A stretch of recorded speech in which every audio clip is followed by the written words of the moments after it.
지금 하나님의 지금 이 심판의 이유를 얘기를 해요. 그 심판의 이유가 뭐냐면 그들이 가지고 있는 공의와 정의가 무너졌다라는 거예요. 그 공의와 정의가 무너진 상태가 지금 하나님이 보시기에 그 성읍이 뭐가 됐냐?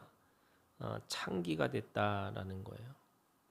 이 창기라는 말은 결국에는 이게 하나님의 거룩한 이 단정한 신부가 아니라 이 하나님만을 사랑하는 것이 아니라 세상도 사랑하고 또 하나님을 주인으로 삼는 것이 아니라 물질을 주인으로 삼는 거고 또 이것도 믿고 저것도 믿는 그런 우상 숭배의 상태를 이야기를 하고 있는 거죠. 하나님은 이 거룩한 신부로 또는 정결한 신부로 그 이스라엘 백성들을 여기기를 원하셨지만 그 신실함이 무너져 있는 거죠. 그러니까 공의와 정의라는 거는 이게 사회적 관계잖아요. 이 사회적 관계라는 게 무슨 말이냐면 나타나는 거는 이 세상에 살아가는 사람들에게 도덕과 윤리처럼 보여요. 왜냐하면 도덕적으로 윤리적으로 공의와 정의라는 것이 공정한 삶으로 살아가는 것, 또 하나님의 주시는 윤리적인 삶으로 살아가는 거 이렇게 보여요. 그래서 사람들은 도덕적이어야 되고 윤리적이어야 된다 이렇게 생각하고 있는 거지만 그 근본에 뿌리를 깊이 들어가면 왜 사람들이 공의와 정의를 지키고 살지 못할까라고 생각하니까 결국에는 세상도 믿고 이 하나님도 믿고 두 가지를 다 믿으려고 하는 거죠. 다시 말해서 내가 하나님을 믿는 그 하나님의 삶으로 이 하나님의 백성으로 살아가는 것보다 이 땅의 사람으로 살아가려고 더 하는 거죠. 그러니까 이거를 내가 땅에 발을 딛고 사는 것이기 때문에 그 어쩔 수 없는 상황이 있는 거고 또 내 생각과 내 마음은 하나님을 믿는 것처럼 또 살아가는 거고 그러니까 이 두 가지가 함께 혼합되어 있으니까 그것을 창기라고 표현하고 있습니다. 하나님을 믿지 않는 하나님만 믿지 않는 또는 하나님만 이 온전히 그 믿지 않는 이들의 그 믿음을 이 믿음으로 나타나는 것의 행위가 뭐냐면 23절에 돼 있어요. 네 고관들은 패역하여 도둑과 짝하며 다 뇌물을 사랑하며 예물을 구하며 고아를 위하여 신원하지 아니하며 과부의 송사를 수리하지 아니하는도다. 그들은 뇌물을 받아요. 그리고 이 사람들의 이 재판을 왜곡시키는 거예요. 진실을 말하지 않고 또 온전한 이 진리가 무엇인지를 추구하지 않고 결국에는 이 뇌물을 통해서 자신의 이 사람들의 진실과 이 진리를 왜곡하는 겁니다. 왜 그렇게 하느냐? 이 마음이 뇌물에 있는 거죠. 물질에 있는 거죠. 그러면서 그들은 하나님을 믿는다고 말합니다. 그러니까 22절에 은이 찌꺼기가 되었고 네 포도주에는 물이 섞였도다. 이게 불순물이 있는 거죠. 또는 희석시키는 거죠. 이 포도주가 포도주의 맛을 내야 되는데 거기다가 물을 섞어버렸어요. 또 은이 순은이 돼야 되는데 거기에 찌꺼기가 묻어 있는 거예요. 그러니까 하나님을 믿지 않는 게 아닙니다. 하나님을 믿는 거예요. 그런데 하나님도 믿고 물질도 믿고 또 세상도 믿고 또 하늘도 믿고 이렇게 다 믿으려고 하는 거예요. 그거를 뭐라고 그래요? 창기라고 얘기하는 겁니다. 그랬더니 하나님이 그거를 내버려 두지 않으시겠다는 거예요. 그럼 다시 돌리기 위해서 어떻게 하냐? 24절부터 이야기합니다. 그러므로 주 만군의 여호와 이스라엘의 전능자가 말씀하시되 슬프다. 내가 장차 내 대적에게 보응하여 내 마음을 편하게 하겠고 내 원수에게 보복하리라. 하나님은 그거를 그냥 그거를 있는 그대로 볼 수가 없다는 거예요. 그래서 어떻게 하냐? 하나님은 그것을 되돌려 놓게 하시겠다는 거예요. 만약에 되돌려 놓지 않는 이 자들, 다시 말해서 하나님이 그들을 징계해서 돌아올 자는 돌아오는 거지만 돌아오지 않는 자는 반드시 심판하시겠다, 이렇게 말씀하시는 거죠. 그래서 25절에 그 은과 포도주처럼 찌꺼기가 있는 거고 혼합물이 있는 거를 하나님이 다시 그거를 완전히 깨끗하게 하시겠다는 거예요.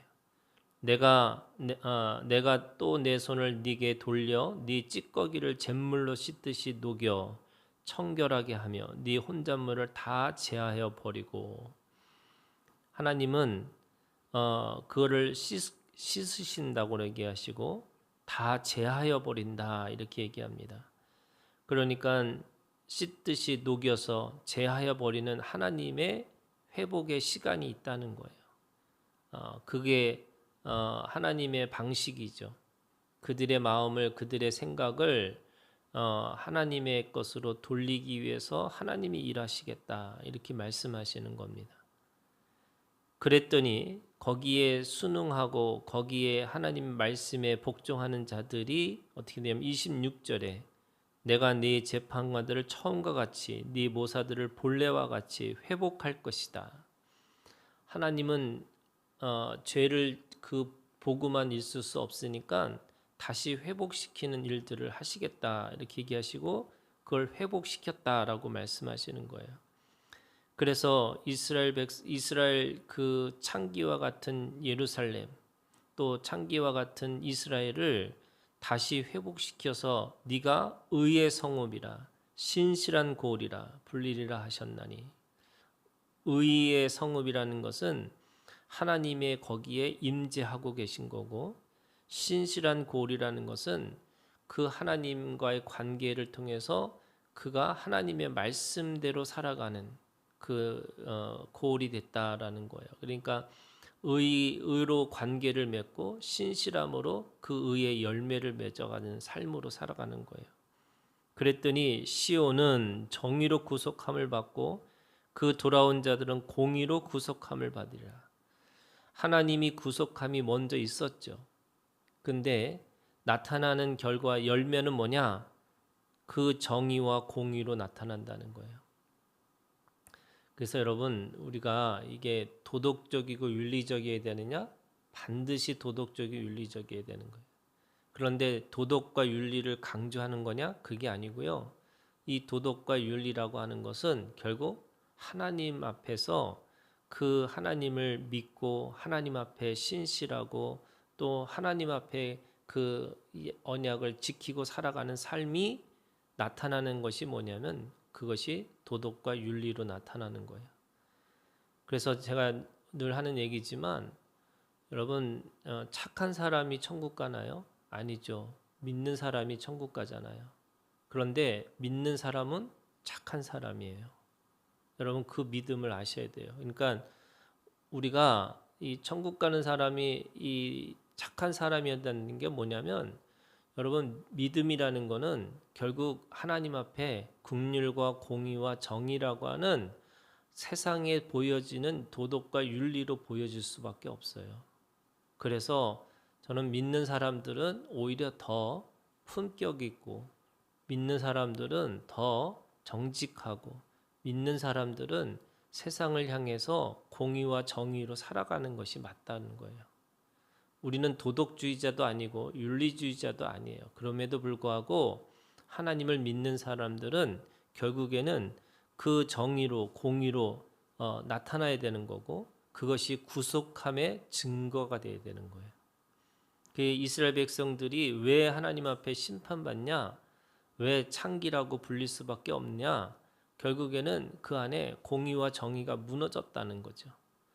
그래서 고아와 과부를 억압하고 가난한 자를 억압하고 또 우리가 내가 가지고 있는 것 때문에 없는 사람을 무시하고 또 내가 가지고 있는 힘을 가지고 누군가를 정죄하고 살아가지 말라 이렇게 말씀하고 있습니다. 그러면 28절에 그러나라고 있어요. 하나님의 회복을 경험하거나 하나님의 하나님의 구속함을 경험하지 못한 사람들은 어떻게 될 거냐? 패역한 자와 죄인이라고 그래요. 패망하고 멸망할 것이다 이렇게 말씀하시면서 29절에 너희가 기뻐하던 상수리 나무 또 너희가 택한 동산, 이 기뻐하던 상수리 나무라는 게 뭐냐면 사람들이요 이게 신목이에요. 뭐냐면 거룩한 나무에다가 제사를 지내요. 그 다음에 너희가 택한 동산이라는 거잖아요. 기름진 땅이고 비옥한 땅을 만드는 그 동산이 있어요. 이게 뭐냐? 다 우상 숭배의 상징이에요. 그러니까 상수리 나무와 택한 동산이 그것이 결국에는 자기의 욕망을 채우는 이 우상의 숭배의 장소인데 그것 속에서 어떻게 했냐면 하나님이 그들을 부끄럽게 하실 거라는 거예요. 그들이 그곳에서 수치를 당할 것이다 이렇게 말씀하시는 거죠.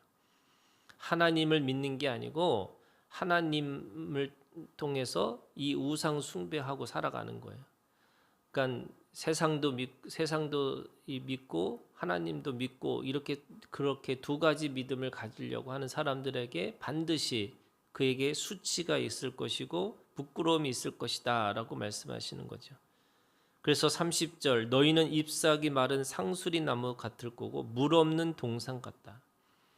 동산이고 상수리 나무인데 거기에 너무 찬란하고 너무나 능력 있는 것처럼 보이지만 거기에는 잎사귀도 없을 것이고 물 없는 동산과 같이 그냥 그 가뭄에 또 이 갈라진 땅과 같이 될 것이다 이렇게 말씀하시면서 31절 강한 자는 사모라기 같고 그의 행위는 불티 같아서 함께 탈 것이나 끌 사람이 없을 것이다. 이 사모락이라는 게 뭐냐면요. 삼배 옷의 오락이에요. 그러니까 이 옷을 짓는 데서 이렇게 튀어나와서 여기 그